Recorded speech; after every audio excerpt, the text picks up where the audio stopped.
Hello, everybody, and welcome to Virtual TrekCon with Sirach Lofton. Hello, hello.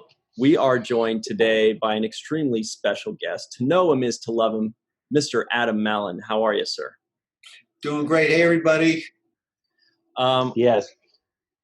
We have got to give a little introduction, not just Mr. Adam Malin, but co-creator of one of the greatest conventions of all time, if not the Creation Entertainment, which all of us love to go to every year. Happens to fall on my birthday, usually on or about. So it's something that I look forward to especially. Adam, how are you? Like everybody else, good. I'm feeling very blessed to have physically weathered the COVID, and all my loved ones, my friends, my family, we've all pretty well much gone unscathed, notwithstanding the impact that it had on the business. Personally, we've managed to pull through pretty good. As you guys know, living in California, we've had some extra challenges here. The state is just constantly between fire and smog and all the weather aberrations of the last few years. The state is challenged pretty heavily in a lot of ways, and we're just coming off of a week, right, where the sky was orange for a week. And you couldn't go outside because the air was filled with ash and all things you take for granted, like even going outdoors at all. You can't take these things for granted anymore. It's just been such a crazy time, time just physically on the planet. Yeah. Oftentimes you can't even see the sun. Sometimes it's a little orange ball, and sometimes it's just not even there. It's just total cloud cover. I live right up against the Angeles Forest. I purposely kind of live in a semi-rural location. And even up there, I'm up at about 1,500 feet. It's still, the effect of the wildfires has just left the sun, like you say, and sort of an orange shadow in the sky. And everywhere you look, it's just smoke and haze. So it's been unfortunate. It's gotten better in the last couple of days, I guess. But I think the wildfire season is just ramping up, frankly. Right. Yeah. Peaks in October. By the way, check this out. Nice. Well, that's amazing. We had some fun times with Starlog and Fangoria magazines for sure. We did 25 years of Fangoria events, and we did several wonderful Starlog events, including that 10th anniversary of Star Wars, which we were just talking about the other day. Yeah, it was crazy because I guess Kerry O'Quinn knew George Lucas, and I knew Gene Roddenberry. And I said, should get Roddenberry and Lucas together on stage. How great would that be? And we're actually able to do it. We were actually able to get Gene to come down. It was at the Westin Hotel at LAX Airport. And the hotel had just opened up, which will give you some idea. I'm trying to think. This was 89. The years all blend together, but Gene did come down. He met George Lucas on stage, and it was a pretty thrilling moment. They're sort of twin titans. Star Trek and Star Wars mean so much to all of us and have for decades and decades. They're both wonderful legacy properties. So that was a fun moment. That sounds like nerd heaven right there. I would have loved to have been there for that moment. But I do, everybody knows your brand. Everybody knows the product that you put out there. But I don't know how many people really know about you as, the person and what got you involved with this whole world.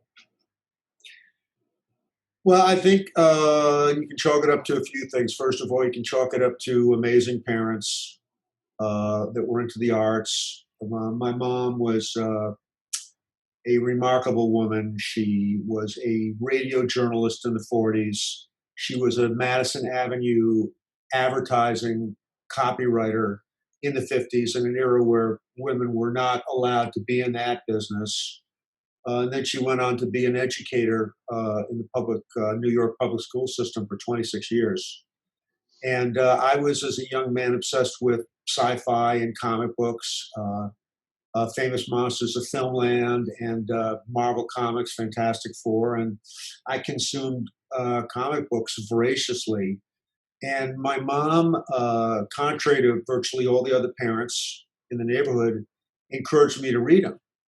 And I said, Mom, why are you always so positive about me reading comic books when all the other mothers throw their kids' comics away? And I'll never forget, my mom said to me, you know what? Anything that you read will be a gateway to you consuming, and reading more. You'll go on to read great literature and great things because of your love for reading. And she admired that. She admired the graphic story medium. She thought it was fantastic. And she loved the work of Stan Lee and Jack Kirby like I did. And I was obsessed with Lee and Kirby. Every Wednesday, I would go over to Sweets and Treats in Fresh Meadows on Long Island, and the comic books would have just arrived. They're still together, bound in a wire. And the owner of the store knew that I would come. He'd hand me the clippers, and I would break open this mass of comic books and immediately pull out the comics. Because if you waited a day or two after the comics were delivered, sometimes the titles that you wanted were gone. There's no way I was going to miss the latest issue of Fantastic Four. No way. So I would grab the comic books that I wanted, and they just fired up my imagination. The Silver Surfer, Galactus, and Spider-Man, the X-Men. I mean, the Fantastic Four.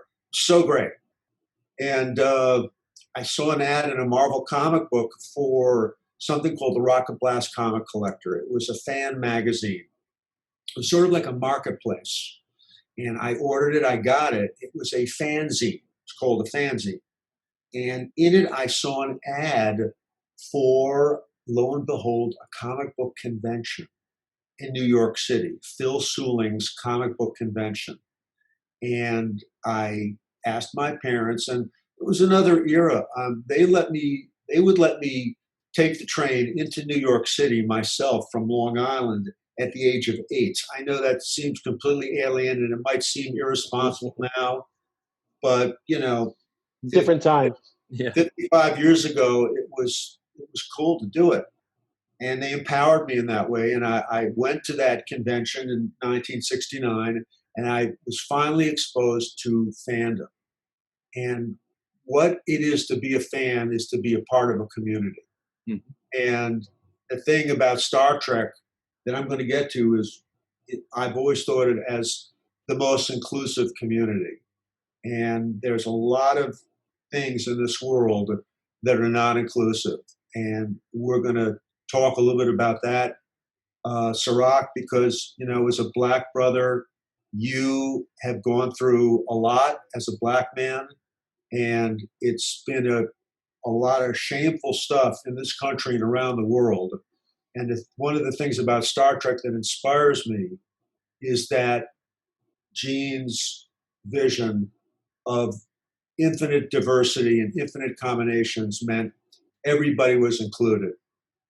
Myself as a Jew, I felt plenty of alienation and hatred in my life, particularly when I was younger. There were a lot of people that didn't like me because I was Jewish. And so I know a thing about that, and I just think that Star Trek is such an amazing, inclusive community.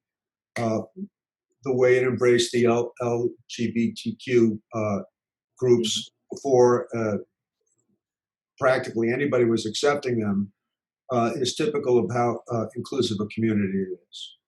But back in those days, when I discovered that convention in '69, I was already like a fan, like a super fan. And I was so excited. 2001 had come out the previous year and blew my mind.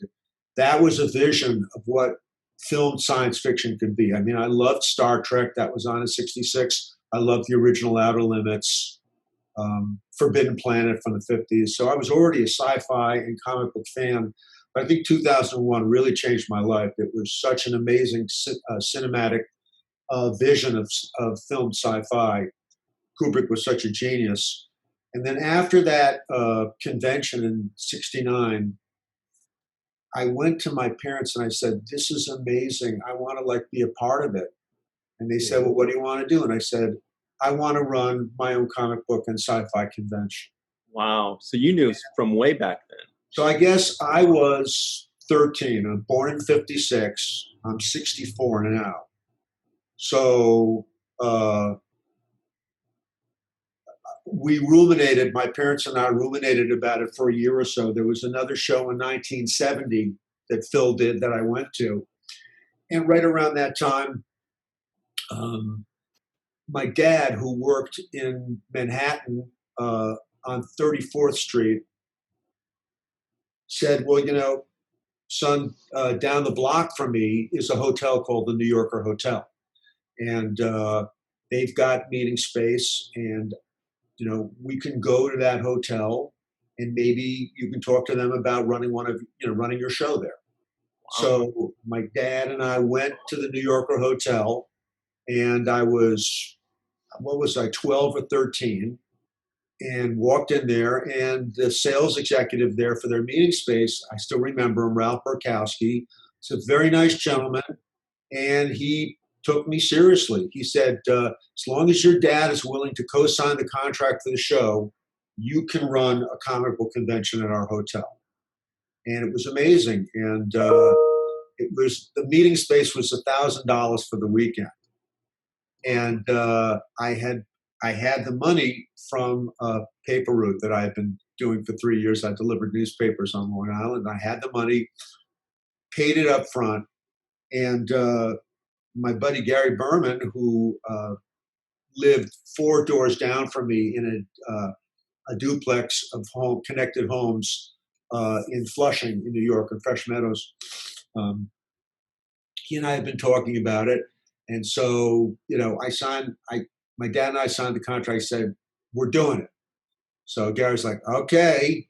So we did it. We didn't know what the hell we were doing, but we loved comic books. And the incredible thing for me was that this guy whose work I love, Jim Steranko, he did Nick Fury, Agent of S.H.I.E.L.D., the original Nick Fury, Agent of S.H.I.E.L.D.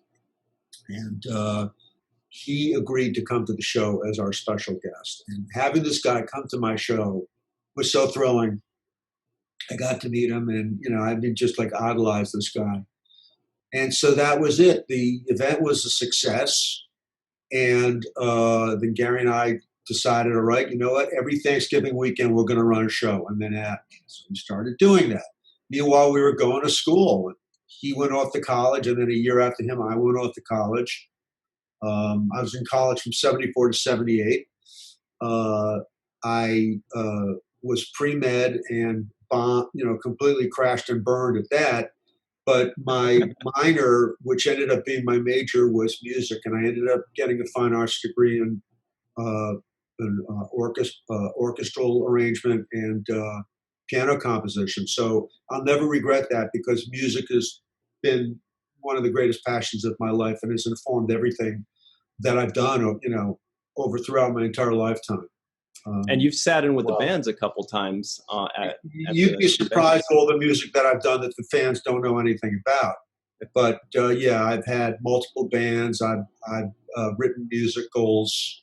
I've worked with some amazing musicians, and I have a very deep, rich musical legacy, which is an important part of my life. And it's sort of spined inside of creation's growth as well. Mm. And, so we started in 71. In 1979, we had our first Star Trek guest, which was Walter Koenig. I reminded Walter recently that he and I had been working together for 40 years. And it was a bit of a brain tease. But that's what started. I mean, I was always a Star Trek fiend. I love Star Trek. And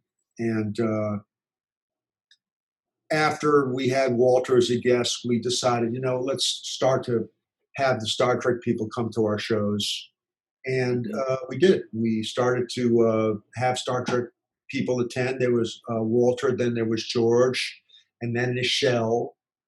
Jimmy, and then on to DeForest, and then Leonard and Bill. And before I knew it, we had the entire cast of Star Trek appearing as guests at our show. And there was so much interest in Star Trek as a fandom that we decided, let's start to run sort of Star Trek fan conventions. Excuse me. Just a second. Wow. That's pretty awesome. 1971. That means 2021. We're right around the corner from 50 years. Yeah, we're on the cusp of our 50th anniversary. It's crazy, but there's no way I would have stayed in this business all this time if I didn't love it. I'm a big time fan, and I love the genre. I love science fiction, fantasy, horror,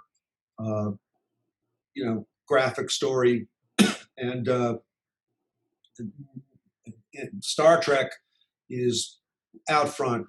Been a passion of mine all my life, and seeing what's happening with it now on television is just amazing. What Alex and the teams have done between the shows. I mean, Discovery is brilliant.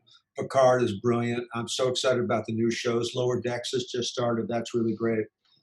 I'm really happy for Rod Roddenberry and Trevor over at Roddenberry, because Gene was a great mentor of ours, and we love that man, and he was really took us under his wing, and to see his son now an important part of the Star Trek legacy and moving on as an executive producer of those shows makes me feel pretty proud and happy. I know Majel and Gene would be feeling really great right now if they could see Rod's progress.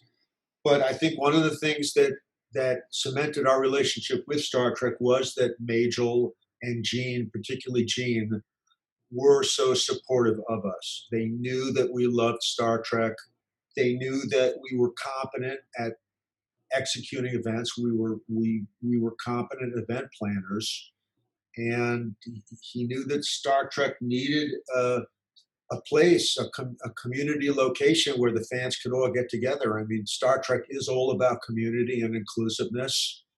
And so from when I met him until he passed away, every year, Gene would come down to our shows and would deliver what I called the valedictory address. At the end of the show, Gene would get up there and he would talk about the state of society and fans and what was happening in Star Trek. I remember when Next Generation was first coming out, and he was introducing the fans to all the characters. Majel came to one of our shows and brought Marina Sirtis, and it was just an amazing time. And so Gene's inspiration and love was part of the through line that really got us so involved in just kind of being a part of the Star Trek family and helping to build the franchise and bring a global fan community together. And we raised the stakes with the show in Vegas. Being in Vegas was, I think, partly originally a consequence of the fact that Star Trek The Experience was there. That was an amazing attraction that they had built at the Las Vegas Hilton. And we had, I want to say, what was it, like an 8-year run there, or 9-year run until they closed the attraction. When they closed the attraction, it was an opportunity for us to move into even bigger space. And we discovered the Rio. Whatever you might think about the Rio Hotel, I know people have various opinions about it. There's some parts of it that are older and some parts of it that have been renovated. Mm-hmm. The Rio Convention Center, where we run our events, is great. It's great space. That is much newer space. And it really was a great venue for us for I think more than a decade. Right. I think we're coming up on 20 years of these shows. The Rio Convention Center has been a worthy and righteous location for our tribal get-together, and we've all, grown a decade older at that venue together, and seen amazing things happen. We've seen the rise and falls of different Star Treks. We've seen comings and goings, and sadly, we've seen passings. And we've shared those things together, and it's been a privilege and a blessing to be a part of that community and to help to be part of bringing that community together. There's 100,000 stories from those shows, fans that grouped together, let's say the Star Trek cheerleaders, or the Makos, or people that want to be Borgs, or the crazy Klingons. You got hundreds or thousands of fans that have been Klingons and, do the kaplas and they're larger than life. And all these different fans and their cosplay and their hopes and their dreams and their loves, the convention becomes a crucible where all these amazing emotions and feelings of inclusion occur. And the world is such a sorry state in so many ways, and people have been so cruel in the world. And that's why it's so important for the Star Trek tribe to come together the way that we do. We're like the diaspora spread out around the world, but then when Vegas hits, we all gather together, and we're grateful for the chance for all of us to come together as one and celebrate. And there's a lot of reasons to celebrate and reasons to mourn and be sad as well, but mainly they've been blessings and a lot of gratitude for what we've shared together, and I hope what's still to come. You've definitely brought a lot of joy and happiness into the fans' lives, and everybody we talk to, Ryan, will agree with me. It's like the thing that we anticipate every year. It's seeing your old friends. It's like a class reunion. It's seeing your old friends. It's relationships. It's marriages. There's so much love and friendship that's come out of your event every year. So I know that I'm grateful, and so many other fans are grateful. Well, I know that this has been a very challenging year, and for the first time in 20 years, we had to postpone the event in August. That hit us all pretty hard. I actually postponed a whole year's worth of creation events, not just for Star Trek, but for all the different properties that we do. Pretty much everything got pushed out. But we're hoping, I'm knocking on wood, it's still not a done deal as of the time of this airing, but we're all cautiously optimistic and hopeful that we'll gather together in December. One nice thing that came out of it was that we were able to get into the Caesars Forum, a brand new convention center that Caesars Entertainment built, and it's stunning. I love the Rio, but wait until you see this Caesars Forum space. It's unbelievable. And we've have so much physical space that we've been able to create a socially distanced theater configuration for the space. I think people are going to feel pretty comfortable there. There are going to be very, very stringent standards with regards to people wearing masks. Get used to it, people, because everybody that's at that show will have to wear a mask. We're working out protocols for photo ops and autographs, and those are all evolving as we speak. I'm not going to really speak about those things specifically. I have a fantastic talent group who are focusing on all of those details of the talent throughput through the events and how they'll physically interact with our attendees. But I have great confidence that we'll execute that in as safe and professional manner as we possibly can.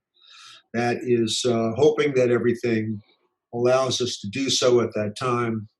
And I mean, that's the hope. But it's an exciting show this year. There's a lot of stuff going on because of the virus. The production schedules for some of the shows have been pushed back. There's some question now about Discovery because they're going to start filming again next month, and we have to see whether or not the cast members that are series regulars who are on the show every week, whether or not they're going to be able to be released from production to come to the show, to come to our event. There are issues regarding quarantine and things of those natures. So that is all still kind of up in the air. People that are not series regulars, though, will be coming. It looks like Picard won't be filming until next year, but they don't know for sure, but that's what they're thinking. And so that will make it more of an opportunity to have as many of those cast people as we can. I know that Michelle and Issa have already confirmed. We may not have actually gone out and advertised that yet, but they have both confirmed. I'm hoping Sir Patrick will come, although I have no idea yet if he will. But you will have as many guests as we possibly can from both of those shows. We hope to have some of the voice actors and production and writing people from Lower Decks as we can as well. And we're going to maybe start to have some people from Strange New Worlds. You guys, for any of the fans who haven't heard, there's a new Star Trek show in town called Star Trek Strange New Worlds. From pilot to pickup, it's like 54 years, right? 56 years. It's just an incredible thing. And we're talking with some of that cast about maybe coming. For those that don't know about that show, Anson Mount reprises his role as Captain Pike, and Ethan Peck returns as Spock, and Rebecca is number one, as I think you guys know. Una. And we're hoping we'll have some of them, if all works out, to talk about that at the show in December as well. So it's never been a better time to be a Star Trek fan. It's just, like I said, a renaissance of fantastic creative development of the canon, the various canons, and we hope to explore and celebrate as much of that new development as we can at the show in December, as well as bring back all of our beloved perennial celebrities and guests and talents from all the previous incarnations, including, of course, my man Sirach, who, the show would not be the same without, and who's pretty much been to almost every one of those shows over the last 10 or 15 years, I want to say, right? Almost every one, yeah, pretty much. You and I have had some good times on stage together. In particular, we did a focus on a couple of episodes that were DS9 episodes that were really pretty important to me. Far Beyond the Stars was a groundbreaking episode. And The Visitor, I thought, was an incredible episode. And I know we've had a chance to gather some of those cast people together and talk about some of those shows. But Yeah, I remember that actually. And you actually were the first person to bring Mark Zicree out onto the stage and give us a little background about how he developed the script and the idea, which we actually followed up on our Seventh Rule podcast. We got a chance to interview him and get more in depth about it. But that was really your inspiration, and I think it was just a fantastic idea. It was a great opportunity to talk about those episodes. There are so many chestnuts, as I call them, so many golden special episodes from DS9, but also from each of the series, and newer fans would avail themselves deeply by going deep down into the canon and exploring each of the series, because I could certainly sit here and flip off names of episodes from each of the series special episodes that you'll keep with you for a lifetime. And so there's a rich legacy to Star Trek, in addition to all the fantastic new content that is being spun off now and that we'll be seeing over the next few years. So it's just a great time to be a Star Trek fan. It really is. Hey, Adam, I know you only have a couple minutes left here, but we've got so much more that we want to talk to you about. So hopefully you'll come back sometime, because we'll have to do a part 2. I definitely think so. This is going to be great. But one thing I did want to ask you is, you touched upon the fact that we had some losses this year, or over the last calendar year, I should say. Yeah. And, could you tell us a little bit about Aaron and Renee as people, or even as just the characters they played as you saw them? Renee Auberjonois was a brilliant actor and a beloved friend. I know he and Nana did some wonderful work together for us on stage at our shows, some special theatrical performances. Mm-hmm. And Kira and Odo were such a pure, beautiful, loving relationship of those two characters. I always used to love to pair those two actors together because their chemistry is so unique. And Renee was an irascible, funny guy, pretty hysterical guy, actually. He's Chef Louis from Little Mermaid, and he's got that impish quality to him. He actually sang the chef's song for us in cabaret at our show at least a couple times. He was a thinking man's actor, a consummate professional, certainly in terms of the way that he conducted himself and appeared at our shows, an endless source of joy, totally professional in terms of always hitting his mark. I mean, a bit old school. I mean, he came from a certain acting pedigree that he considered very, very seriously. And, we had known that he was sick for some time, and he never allowed that to cloud the way, he was sick for several years, and he never allowed that to cloud the way that he acted with his friends, his family, and the fans.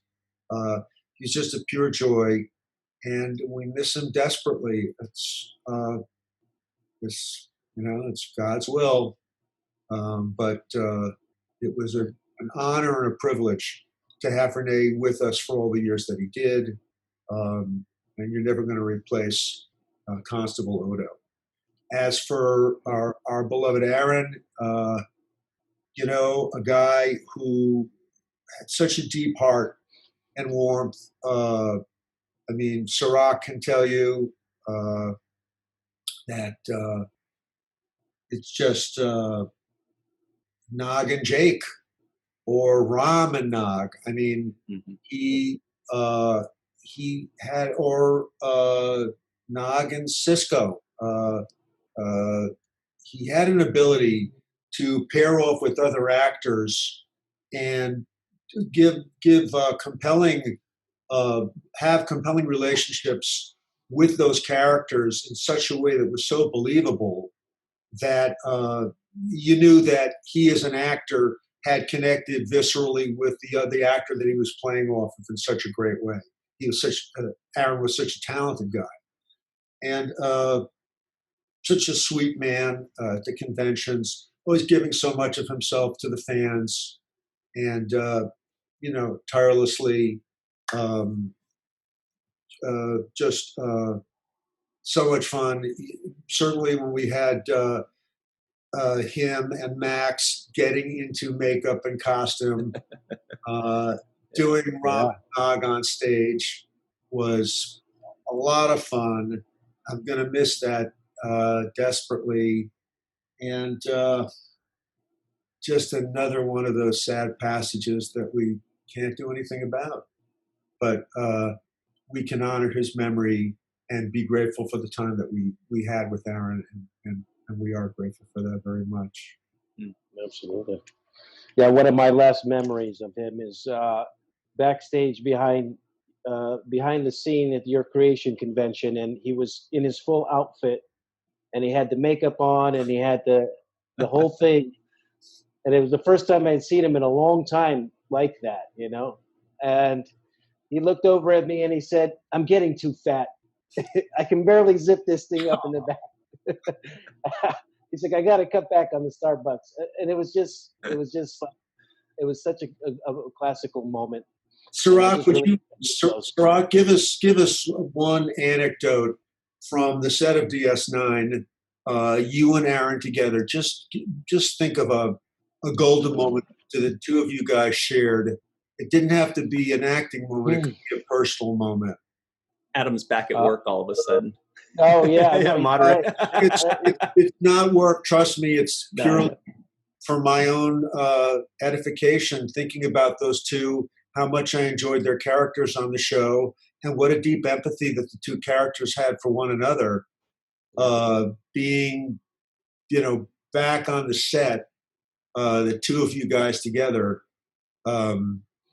I remember so many moments, but one of the things we did a lot was rehearsing the scenes together, and at some point I probably got frustrated and say, what does it matter?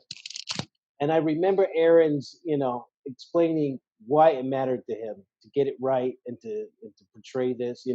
He really meant a lot to him as an actor to be believable and to convey the sentiments that he wanted to convey. I think that was kind of one of the moments when I realized, oh, this means a lot to him. This is not just showing up and phoning it in. No, he wants to really make an impact with his performance. That inspires you as an actor and a craftsperson as well. It does. I mean, you can't help but be inspired by that. When you hear somebody, when it means so much, and I was also being inspired by Avery, whom Captain Sisko meant so much to him. And it meant so much for him to make sure that he was leaving down a legacy that would then be reflected upon and looked at in a particular light. So, yeah, I was surrounded by people that it really meant a lot to them to have the opportunity to be in that moment, in that time, in that place. So I hope that I did my best to fit in and match that energy. You did, and when you mention Avery, I have to say that he's such an imposing, almost intimidating human being. He's such a powerful force of nature. You were a young man when you stepped onto the show, and we kind of watched a part of your youth growing up flash before us over those 7 years. It was actually a beautiful thing to watch. To watch anytime you have a young person who kind of grows up on a show over the course of the show, and that was 7 years. It's a great thing to see. But Avery clearly loves you, and that spilled out into the performances and the vibe of the show.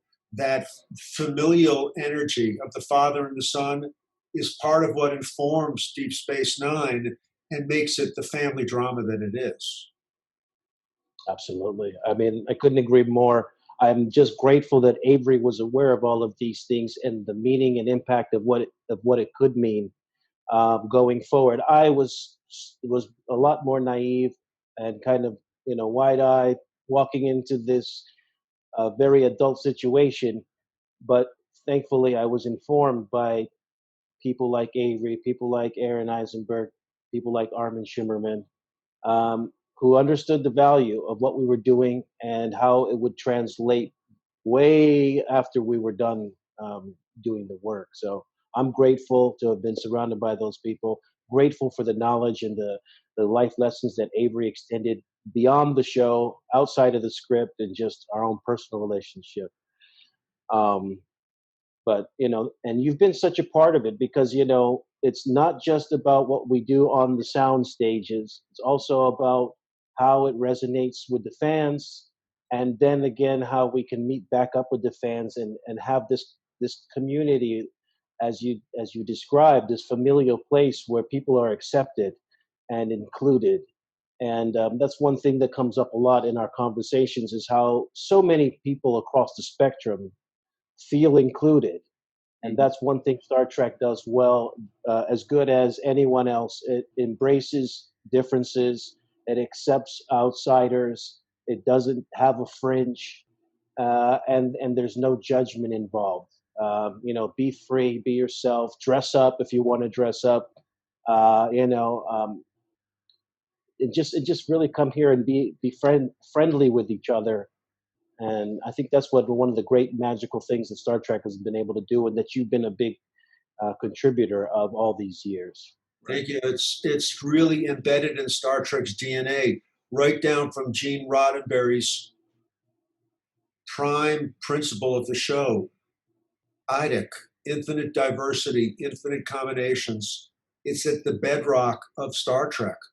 And God, if only, society, the political world, the sociological world, if only our planet had been a little bit more evolved over these last 50 years, we could have maybe gotten a little bit closer to Gene's ideal instead of moving further away from it, which is kind of what it feels like a bit. It's been a difficult soul-searching time for the American conscience, for the global conscience.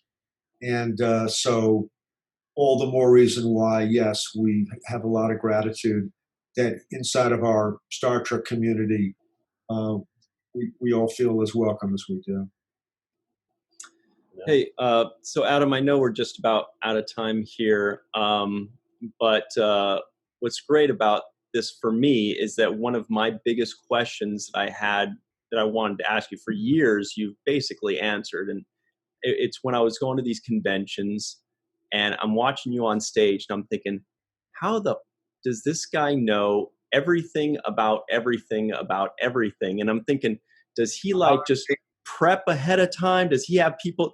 And it's clear it's because this is something you were born to do. You actually are an enormous Star Trek fan. You do follow the series. You do appreciate it and the people, and you know all these things. So that's really awesome to know. That's kind of what we all suspect when we see you up on stage, moderating, but it's good to have that confirmed. And I do want to echo both yours and Sirach's sentiments that, that nugget of faith and hope and love and positivity that we have in Star Trek is also within the Star Trek conventions that you put on. We all go to the Star Trek convention, not just because we like Star Trek, but because it feels like home. It feels like our community. It feels like our tribe, as you put it. And so I just want to thank you from the fans' point of view. This is what we look forward to every year. It's like a family reunion without the awkwardness. Yeah. And it's what we look forward to every year. So thanks very much for that, Adam. Pleasure. We're grateful for it. Really, we all have our callings, and it's been an honor for me to be some small part of that ability to bring everybody together in this way. It's been a beautiful thing. And by the way, just regarding me hosting, I consider myself a good host and a good moderator. But over the last few years, I have been working towards, really it's been me. I've been working towards bringing in a lot of exciting moderators and hosts. Right. And this year, you'll see more than ever before, a lot of really savvy, intelligent people who will make the hosting and interviewing and moderating experience, I think, even more interesting. I used to try and hog it all for myself, and I realize now that there are a lot of really talented, creative, intelligent people out there that will help to make our events, our segments, and the interviews and processes of the things that we do on stage, I think, more informed and more exciting. So I'm looking forward at rolling some of those new people out this year. I think you're going to be mighty impressed by some of our new hosts and moderators. There's some pretty amazing people. So awesome. we'll see. Without revealing too much, their names will start to appear on our website pretty soon. But just we've never had more creative and intelligent and fun people to come in and host the segments at our show. I'm looking forward to it very much. It's funny. I thought you were going to say, I can't say who it is, but their names will start with the letters R and P. No, I think the anticipation level is extremely high. People are really deprived from physical contact and just being in a space. So, I mean, and the shows, there's so much more to talk about. There's so much new material out there to cover. So I just think the anticipation level and the turnout is going to be pleasantly surprising for you. And that's what I pray and hope for. Yeah, your lips to God's ears. We're all hoping. I can't predict the future, but I know we're all hungry for it. If we can do it in a safe way, we're going to do it. So, yeah, great. Yeah. So, thank you so much for joining us, Adam. We do really hope to see you again because there's so much more to talk about. You've been a legend for like 50 years. We'll do another one of these. We can do another one of these before your event in October. And then we can do something in October, maybe if you want to get me mixed up with some other people, that would be fun. So if you think there's some other people that would be good to put us into a combined session with, I certainly would be game for it. I'd enjoy it. So, we love the wheels are spinning already. I know. Thank you so much, Adam, for taking this time out, helping us out, and just letting people get to know who you are better. I think it's important because we know your event, but we really want to know you and the person behind the event. And so much information. I couldn't believe that. I'm a child. I started out as a child actor. I guess you started out as a child promoter. So yeah, I mean, it's good though when we start as kids. We have a certain youthful enthusiasm and energy. And if we're lucky enough to parlay that and carry that over into a lifetime career, then we're the lucky ones, really. Absolutely. I definitely have no regrets for my career. It's been a great career. I've got to meet amazing people and be a part of something like this. So it's all been a blessing. But having said that, the part about revealing so much about myself is not too important to me. But the chance to interact with you guys and to talk about it and all the great experiences that we've had, that, of course, is a pleasure. I'm happy to do so. And next year is going to be your 50th anniversary, so that's going to be a fun one. Yeah, we're planning quite a bit for that. It's going to be quite a bit. There's going to be a lot of changes coming, and but we're going to have a 50th anniversary coffee table book. Looking forward to that. First to hear that. Yeah, we're going to have a book about it. And there'll be some great celebrations and quite a bit of looking back. And hopefully, I still feel personally, I think my partner does too, like we've still got some years left in us. Right. So you seem like it. As long as the Lord will allow, I think we'll keep going. So absolutely. Great. Well, thank you very much, Adam. Thank we appreciate everything you do. We hope to see you again real soon. And thank you. And stay safe out there, especially. Yeah. And everybody at home, thanks for joining us on the 7th rule.